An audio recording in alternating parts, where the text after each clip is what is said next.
It's the fourth and penultimate stage of the 100th anniversary Tour de Hongrie 2025. It is a wonderful stage in prospect, the shortest of the week actually, 154 kilometers in prospect, and relatively nice weather conditions, late spring merging into sunshine. Nice time to visit beautiful Baroque town of Tata, the city of living waters they call it, northwest Hungary. Population of 24,000 around this wonderful capital of biodiversity. That's Tata. He recently has played host to Tour de Hongrie stage for the first time, and a great launching pad for the riders as they head on this 154-kilometer stage following yesterday's GC appointment in the mountains. This one billed as one for the sprinters, final opportunity perhaps, or will they have another one on stage 5? Just one classified climb along the way. We make our way down to a final finishing circuit of 3.3 kilometers in Czechia's Fehérvár. And that is a popular destination point in this event. Regional capital of central Transdanubia. Fehérvár, or White Castle as they call it.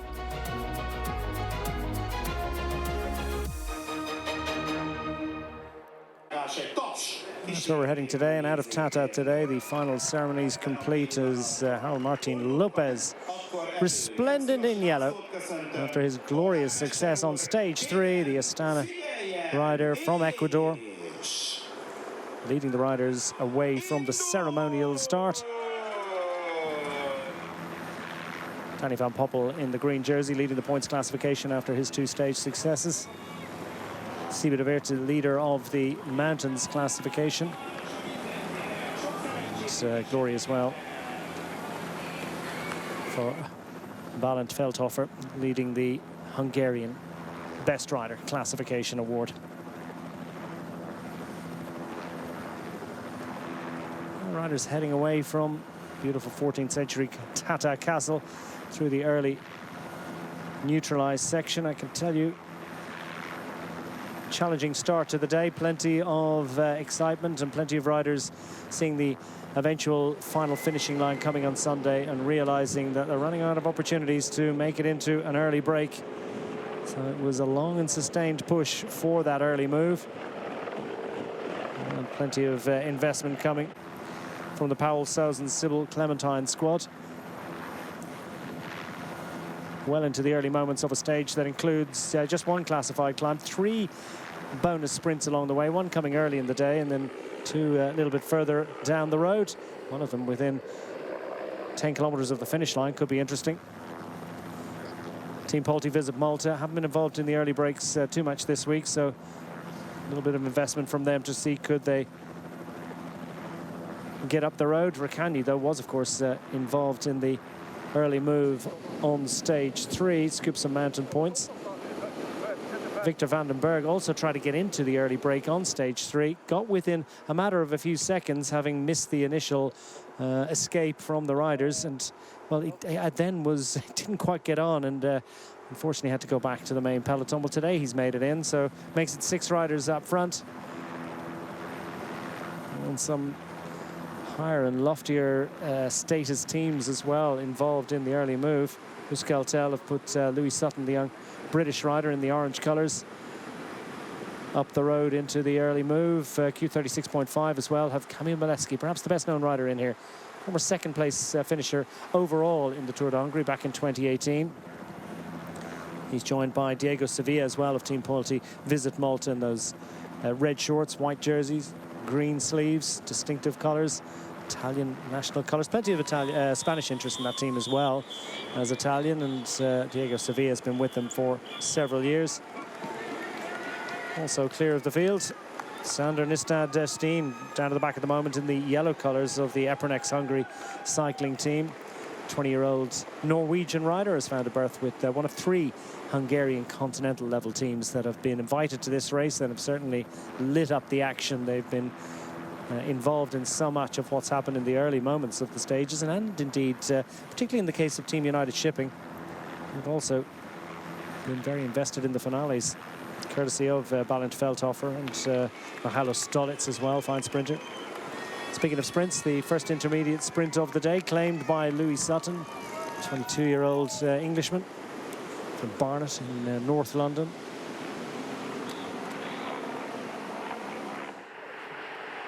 And Sutton not a factor on overall general classification, so the 3 bonus seconds claimed at the first of our 3 intermediate sprints today of no interest to him.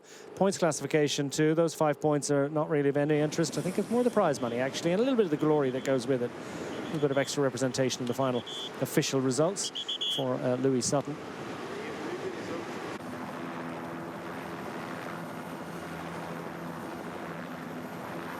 Ricardo Luca, the 6th member of the breakaway pack, Karchag's cycling Epcar team.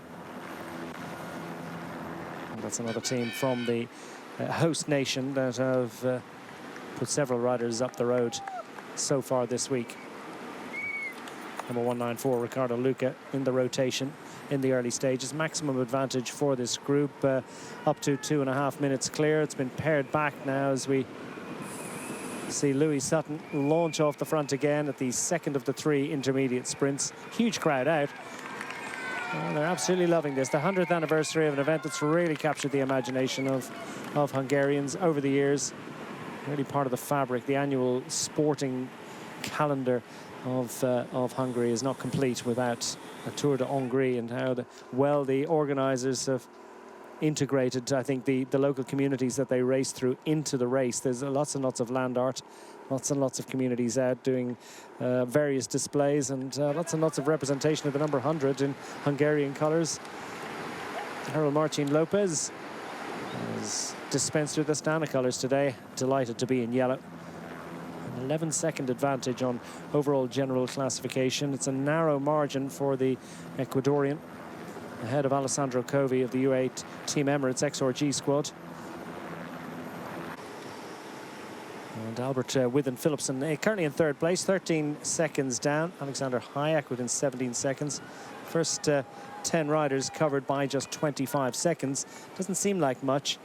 Looks like a commanding advantage for Harold Martin Lopez. Certainly in the climbs, no one to touch him yesterday.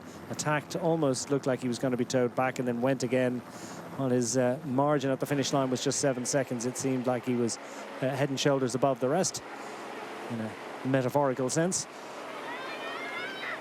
And this is the single classified climb of the day, a Category 3 assault. Just one little pimple, really, to upset the fast-moving progress of both the breakaway and the main peloton behind. Keeping these riders on a relatively tight leash. And through and across the line, Diego Sevilla is leading the breakaway without any real contest for those mountains points again. None of these riders in contention for that particular award. Siba de Weert with a vice-like grip on the mountains classification, back in the main peloton wearing that red jersey.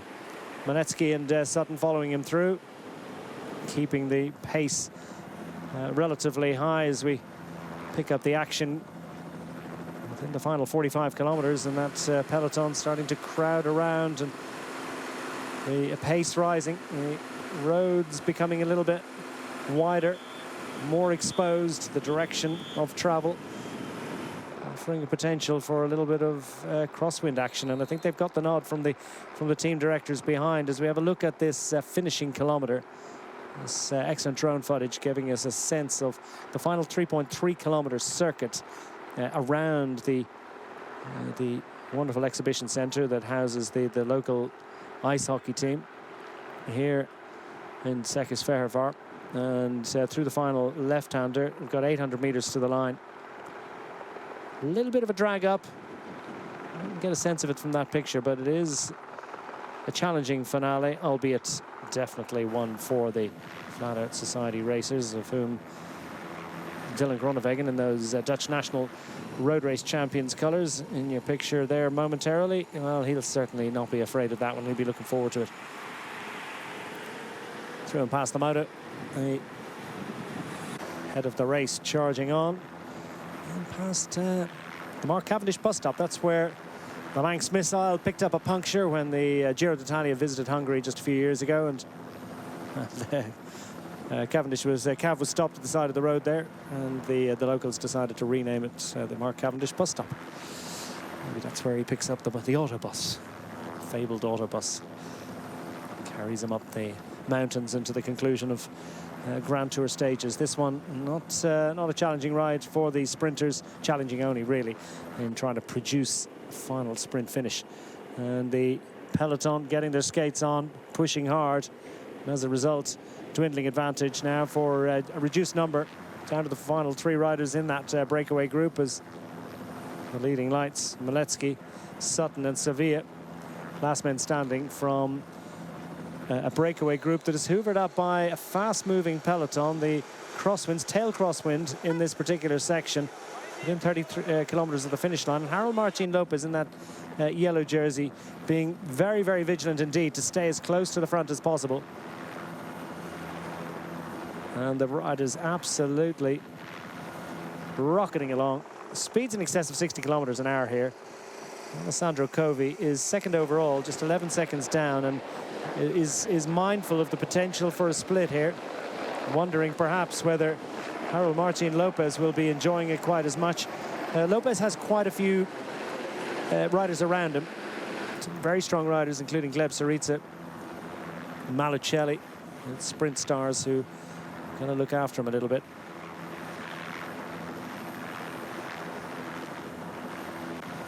Keep him well sheltered. The overall race leader has maintained a position close to the very front throughout this crosswind section, which has prevailed for many, many kilometres at this point. Down to 20k to go. They'll make a sort of a relatively hard left-hand turn, not quite a full 180 hairpin, but not far off it. So it's going to change the wind direction, but it will remain coming across the riders, albeit from the opposite direction. And that, again, will mean a further anxiety for the Astana team in trying to preserve the situation for Harold Martin Lopez. You see him in the background just closing a gap ever so slightly.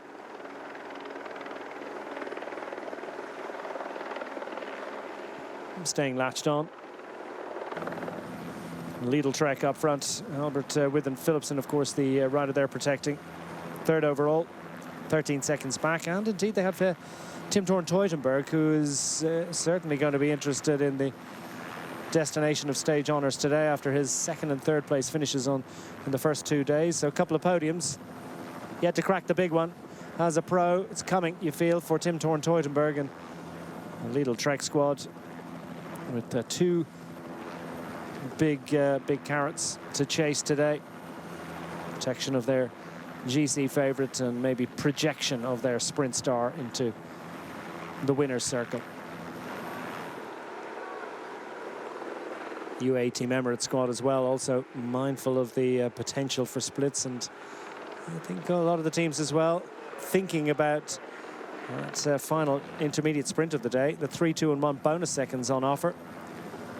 Not a huge spread between the riders in the top 10 in general classification. Outside the top 10 as well, plenty of riders that have just a handful of seconds might just vault them up into a position where they can claim some very useful and very significant UCI points. A little bit of extra prominence as well when you're in the top 10. So extra motivation from those riders outside the top 10 to try and score some bonus seconds. First time to get aside of the finishing town and finishing environs of Sekisfehérvár. And we'll sort of skid through the town, out the other side, head to the burbs and off towards the Met Arena. Acceleration at the front from the Lidl Trek squad. Wonder whether that's going to be closed down. Anyone interested in setting the pace? Teams trying to keep as many riders protected for as long as possible. Mindful of the nature of this finishing circuit and how demanding it's going to be to try and organize a lead out. Need as many riders available to you as possible. Now 2 riders clear. Euskaltel, Euskadi put a rider up the road. It's a bit like Philipsen as well. Albert Withen Philipsen, who's third overall here. It's just trying to leap clear and maybe surprise the rest of the squads. And 3 bonus seconds on offer for Albert Withen Philipsen would draw him ever closer, potentially up into second place overall. Remember, he's 13 seconds down. And Alessandro Covi starting today 11 seconds down. 3 seconds gained at the sprint, none for Covi. And the little Trekman would be up into second place overall. And that's what's keeping the attention of some of the teams. It's, in actual fact, the Unibet Tiedemann Rocket squad trying to chase here. Jacob Alula as well, trying to command the peloton and keep everyone relatively close. They won't be too concerned about the distance that these riders have claimed. Indeed, it might suit them. There's just 2 riders up front, a manageable distance. No concern really for Team Jacob Alula. They're not in the overall hunt. They have no strong riders for the overall general classification. It's all about Dylan Groenewegen after his 3rd and 2nd place finishes in the sprints that we've had so far this week. Can he go one better?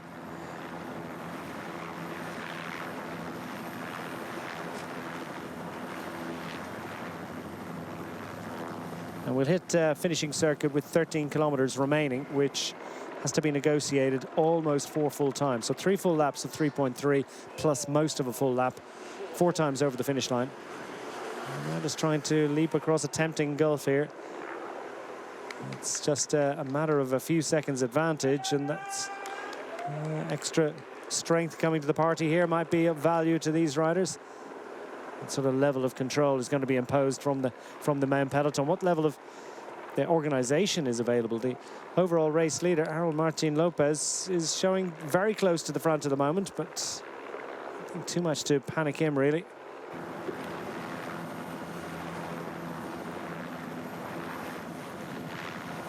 Not the distance. Again, yeah, it just can't be much more than about 7-8 seconds at most for our duo out front.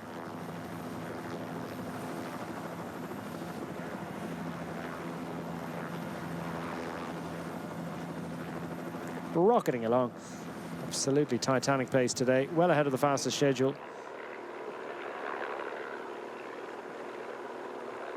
Robert Witham Philipson giving an urgent flick to his breakaway companion. Intermediate sprint, quite a distance away, but it's a very tempting one indeed for this young Tyro, this first-year professional, ex-junior world road race champion. Also European title holder, and making an immediate impact in the peloton at World Tour level with 4th place finish on a stage of the Tour Down Under in Australia in the first week of racing in early January.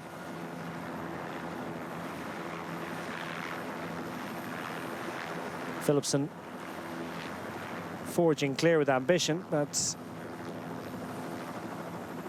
that peloton looks to be absolutely charging along, and no sign of a dilution of pace. Well, Euskaltel rider just can't follow that level of ability. There's just a little bit of a drag here, no more than a couple of %, and it's not for very long. But when you're as close to the limit as that, there's that many watts being laid down at the end of what, 140 odd kilometers at this point. It's just impossible to follow, even if you have got the shelter of the rider in front. What a classy effort here from the Lidl Trek man, just 18 years of age, and surely destined for a very strong, long career at the top level. More riders leaking out of the front of the peloton here. And they skip over the gap. Everyone at or very close to their limit.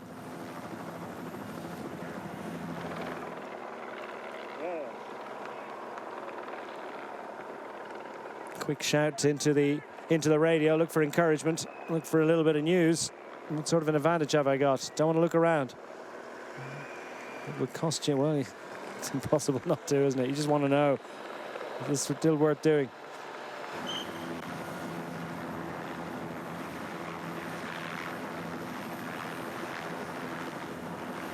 Well, riders continually skipping across, and this they're sort of forming little lily pads to step on for those riders from the main peloton that want to close down that break.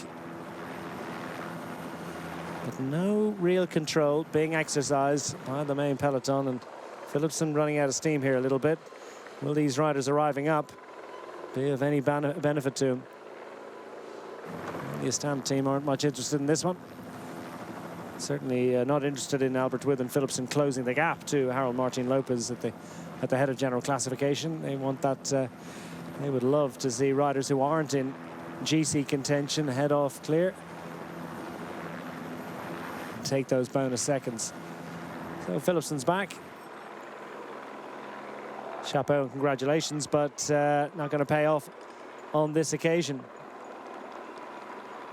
Within 5 kilometres, 5 and a bit kilometres now of that intermediate sprint, one of the major headaches really for Harold Martin Lopez. Then it'll be about making it to 3K to go in the group, and then he'll leave it up to the sprinters to do their thing.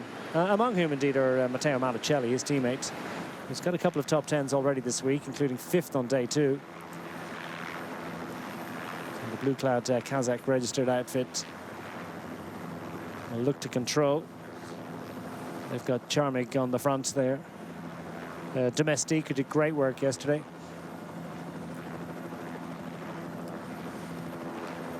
Siebert immediately in his wheel, the mountains leader.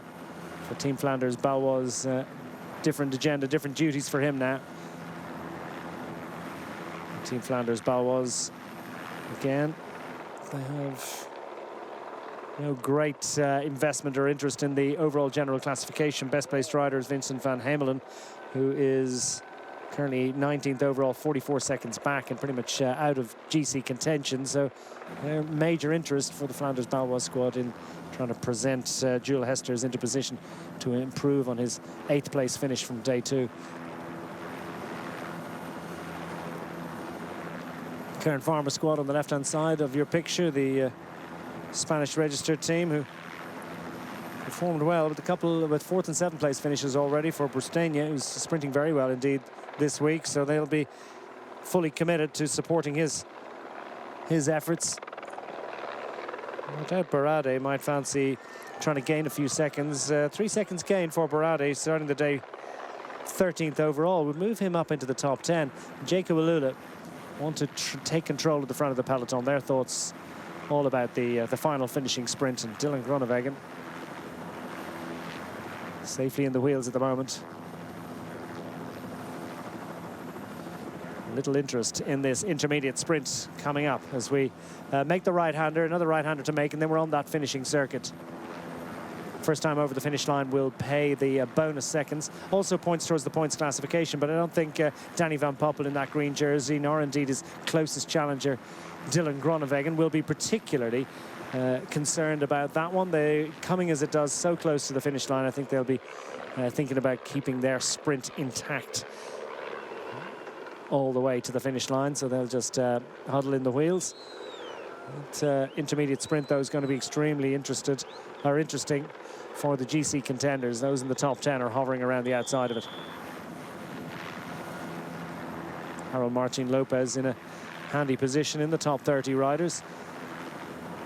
Yellow jersey always gets a little bit more room in the peloton. Nobody wants to be the rider that makes the mistake that takes down the overall race leader. So a little more room and a little bit of extra respect. And you need it all.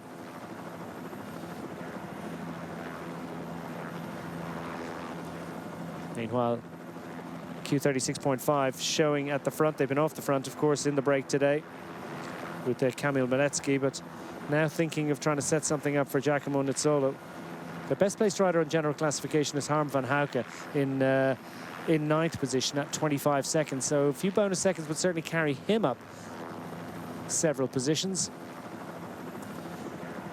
So the Q36.5 is trying to get their climber into position. You've got one of those delicious prospects, really, where you've got climbers and non-sprinters who are trying to see, can they possibly challenge and take the points, take the bonus seconds.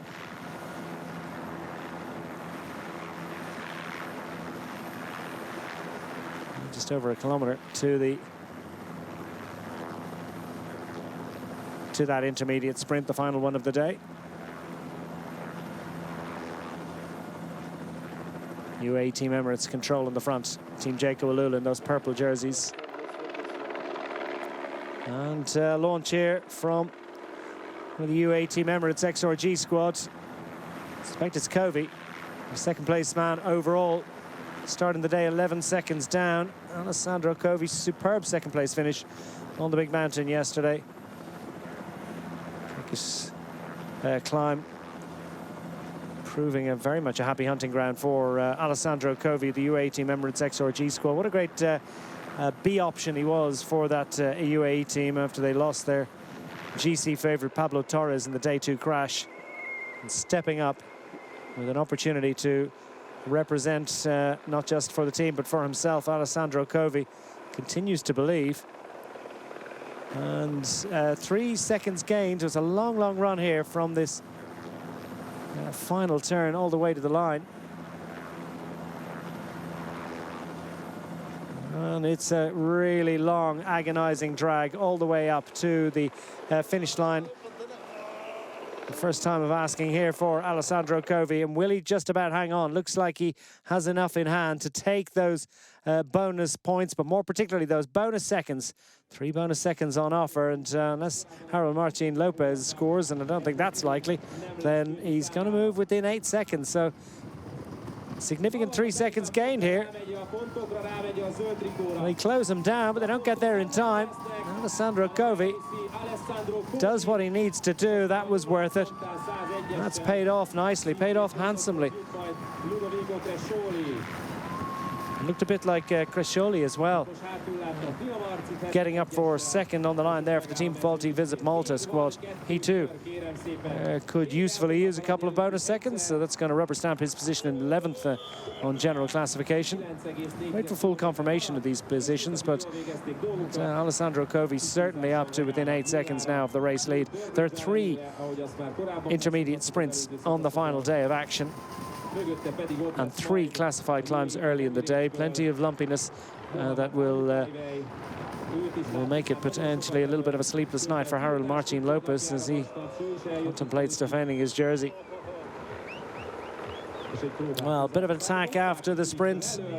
Classic ploy and a play here from the Paul Sousan Sybil Clementine squad.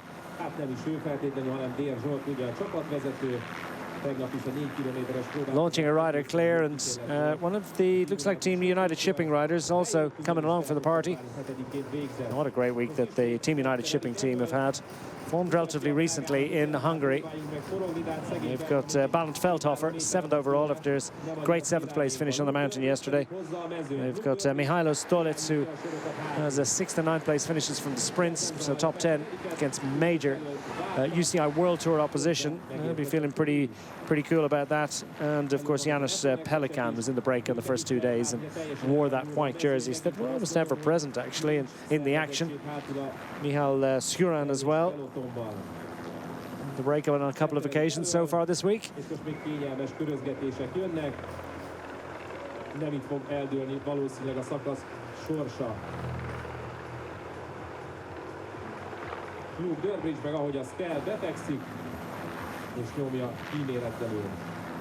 Well, that one has been neutralized, or just about, almost on terms.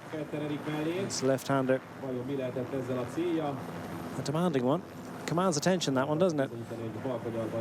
A couple of the bends on this 3.3 kilometer loop are relatively shallow. You can ride flat out through them. This little drag up. Certainly a difficult one. Durbridge behind. What a great effort being done by the Australian National Road Race champion. Took that title in fine style at the Aussie National Championships at the beginning of January. And it was hard won as well. He was up the road pretty much all day, I think. And one of his teammates caught him, and ultimately it was decreed that Durbridge would take the title after having spent so long up front. So proud moment for him to wear the colours, and proud moment for him as well to try and represent here for Team Jacob Alula and keep this breakaway. Commanded to no more than a few seconds advantage. And the cyclocross rider, Jorben Larisen, it looks like, is second in line here for the Paul Sousan Sybil Clementine squad.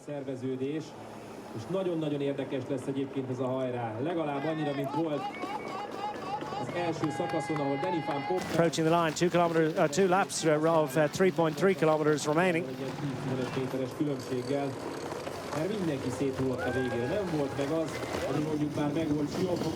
It's got a Tour de France feel about it, hasn't it? Those loops up and down the Champs-Élysées, with riders charging off the front with unseemly haste, but peloton just keeping them on a tight leash and in close attention.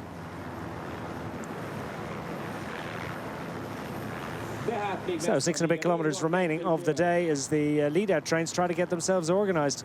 Intermediate sprinting is completed at this point. The general classification contenders will be keeping a weather eye on everything that's happening around them and focused entirely on making it to that 3 kilometers to go point, at which point it will be all about those sprint trains and the fast men gathering. And, Luke Durbridge knows that he's got one of the fastest men in the peloton in Dylan Groenewegen behind, waiting in the pocket to strut his stuff. The Epernex Hungary cycling team in yellow, ranged out behind Durbridge. It looks like Amutaiwe there for the UAE Team Emirates XRG squad, just available to set a fast tempo. UAE team with Juan Sebastian Milano looking to improve on his 5th place finish from day 2. Past Colombian rider, we'll have Ivo Oliveira, the 2 Oliveira brothers, one of the one of the 2 Oliveira brothers still left in the race, of course, in the departure of his brother Roy Oliveira, who's the more usual, more regular lead-out man for the UAE squad. So he's marked absent after that day 1 crash, prevented him from continuing more than an hour into day 2. So we wish him well in his recovery.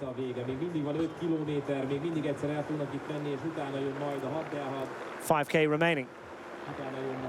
Stage 4, Tour de Hongrie. Jacob Alula believe, and they are absolutely committed to this one. Every rider playing his part.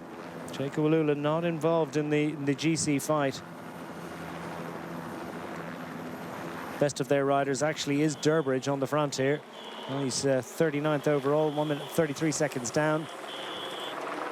His entire focus and trying to present the perfect platform for Dylan Groenewegen to sprint to glory today.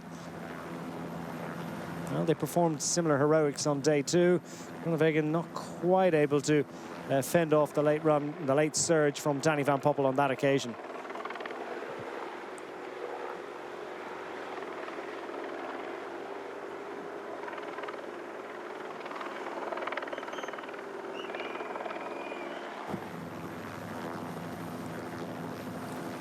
Through the shallow bend at the top of the course. 4 kilometers remaining. Who has got the legs? Who's got the strength and depth to be able to present at the front and maintain a position at the front? Plenty of Jacob Alula's thereabouts. Rider coming up to relieve Durbridge after a sustained period on the front from the Aussie.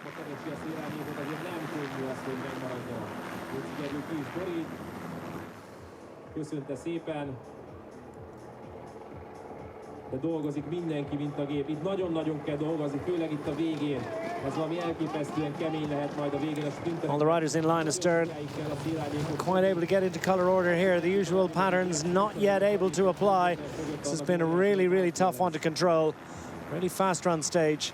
Crosswinds playing their part. Long effort as well from the early stages to establish an early break, and maybe after 4 tough days of racing, the legs starting to soften a little bit. They get the bell. 3 and a bit kilometers remaining of stage 4.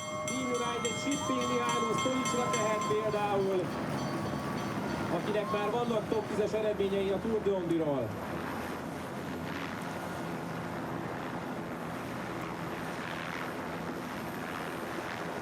Moving out the outside, Siebert Wirtz just trying to, not quite so much dive bomb, has just positioned himself where he can be of some assistance to the team.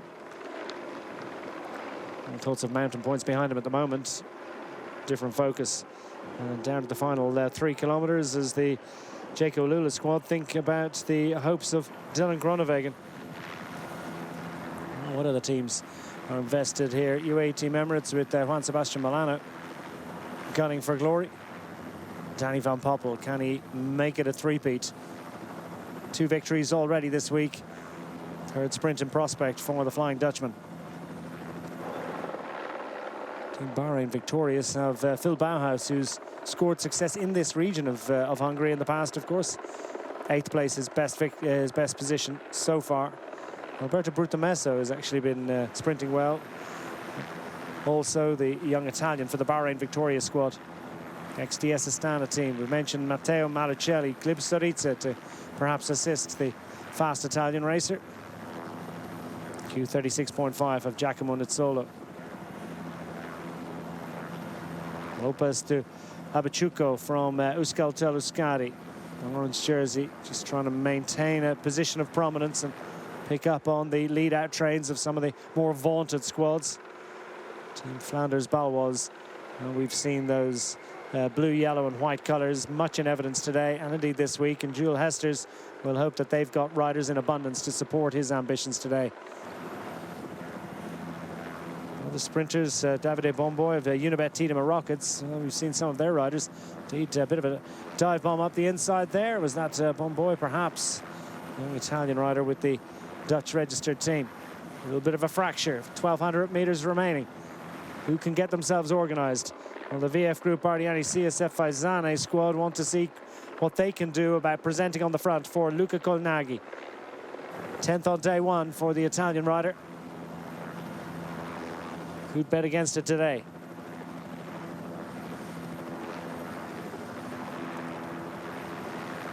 Caharural diving up the inside. Not much of a gain made there. Daniel Babor, their best placed rider. At least their best placed rider in the sprint so far, albeit not really all that far up. The best placed rider on GC is Castillon. Sits 6th overall, 17 seconds. Into the closing stages, they jockey for position. And the Jaco Alula squad, who are splendid in purple, have left it up to others to begin the start of the sprint. And the Jaco Alula with 3 riders on the front, but Dylan Groenewegen's become detached here. He's decided to go with another option. Danny van Poppel just in front of him, who's got Juan Sebastian Milano, 1 in front. Van Poppel picking up on the Colombians' lead-out train. Here comes Hesters in the yellow, white and blue. Hesters for glory for Team Flanders. Balois got Dylan Groenewegen on his wheel. And Tim Toren-Teutenberg coming off the left shoulder of Groenewegen. Can he get up there in time? Here comes Danny van Poppel with a late charge in green. And coming to the line is Dylan Groenewegen. Dylan Groenewegen's not going to be denied for the 3rd time. And it is glory for Dylan Groenewegen. He gets up to take the stage 4 success. Look what that means to him. He punches the air in delight. It's a familiar celebration, but this one has so much more intensity. It's a first victory of the season for Dylan Groenewegen, a 3rd victory in his various visits to the Tour de Hongrie, but this one, well, all the sweeter, given that we've got to go all the way back to last July at the Tour de France since he last got his hands in the air. Beautiful execution and presentation by the Jaco Alula squad all week, and particularly today. Dylan Groenewegen sitting in the pocket, up that little ramp to the finish line, into a headwind, and grateful, I suspect, for that early launch from Jules Hesters of the Team Flanders Baloise squad, going for glory and holding off most of the sprinters, but some world-class World Tour ability just coming and crowding over the top of the Belgian rider at the death as Dylan Groenewegen hangs on. Tim Toren-Teutenberg not able to get there, and it was a great run around the outside from a really fired up Danny van Poppel in green to preserve his situation in the points classification. But no denying Dylan Groenewegen. Stunning success. And going looking for teammates after that one. Huge relief. Huge delight too. Groenewegen gets the glory, this time reversing the position from the most recent stage. Same top 3 from the first 3 sprint stages, Groenewegen, Van Poppel and Teutenberg. 75th professional victory, 3rd one here in Hungary, and your first one this season. How big of a relief it is? Yeah, it take a long time to win again this season. Yeah, that's fair enough to say, but yeah, sometimes you have also bad luck in the season. In the first months was a bit of bad luck with some crashes. Now some training weeks in Spain, and yeah, I came back with a good shape. The whole team was really great this week, but still we missed the victory after second place or third place. Yeah, it was still we missing the fourth or the first place, but yeah, today was the first place, so we are really happy that we yeah, finally can say that we won again a race. He's on the top step again. Dylan Groenewegen muchly relieved, the Dutch national road race champion, raising the glassware. Hungary's been good to him. He's certainly been good to it too. Harold Martin Lopez preserving his lead, so now cut to 8 seconds ahead of Alessandro Covi, the head of general classification. Albert Whitten Philipsen remains in a podium position ahead of the final stage bun fight. Just 170 kilometers now between Harold Martin Lopez and glory in Tour de Hongrie. Another major stage race in prospect. Danny van Poppel, reduced advantage in the points classification. He remains in green ahead of Dylan Groenewegen. That one's set to run all the way to the end of tomorrow's final stage. Will it be one for the sprinters? Is it more of a classics day? Will it be one for the climbers? Delicious prospect. And Siba de Weert commanding advantage. 10 points over Harold Martin Lopez. Recagni from the early break in yesterday's stage also involved there, but can de Weert hang on to the red jersey for a second successive season?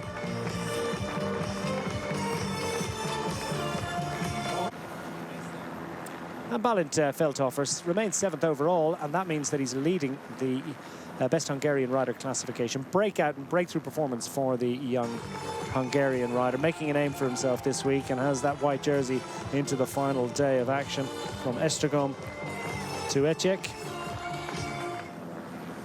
It's off to Esztergom actually in tomorrow's stage. 170 kilometers for the riders. Harold Martin Lopez trying to hang on to that yellow jersey for the final day.